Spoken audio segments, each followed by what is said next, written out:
The U.S.-built Javelin knows its enemy. Tanks and other armored vehicles that have long-range weapons, and they're very, very difficult to kill in this age. And it will kill any known armor in the world today. More than anything else, the Javelin's success is down to the fact that, once fired, it almost guarantees a kill every time. And 95% hit rate at 2,500 meters and beyond is something very new and very different for our infantry. Here's how it achieves such an incredible strike ratio.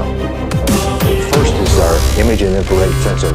Next, that is controlled by the tracker, and then the software then provides the commands to the cast to steer us to the target. He sees the target, he looks at his screen, and he builds a box around that target on the screen, and he narrows it down, and then he passes it to the missile, pulls the trigger, and launches it. The other thing that's important about Javelin is that it's fire and forget. It's not wire guided. It's not guided by the gunner at all. He locks onto the target, transfers that data from his sight to the missile, and launches the missile, and the missile takes it from there. And it can be a stationary target, or it can be a moving target. Not to be confused with the British surface-to-air missile of the same name, the U.S. Javelin has two different ways of taking out its targets. Direct attack, which is where the missile flies directly from the launch unit to the target and hits the target head-on.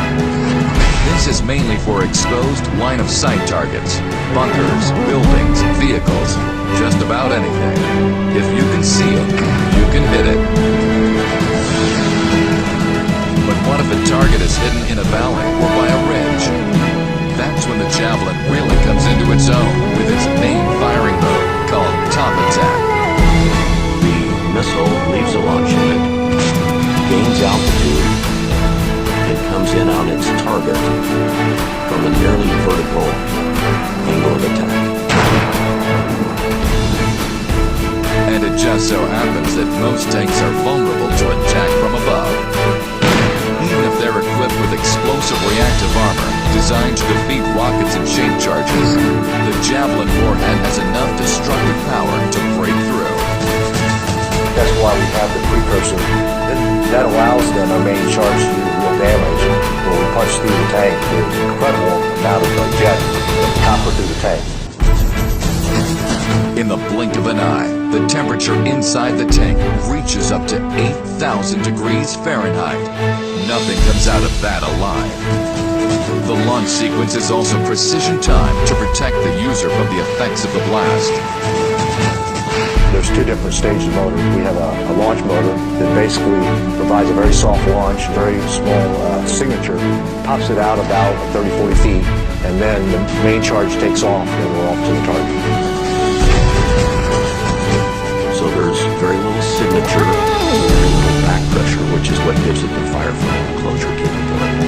It goes out and then it gains altitude very rapidly, keeping its seeker on the target.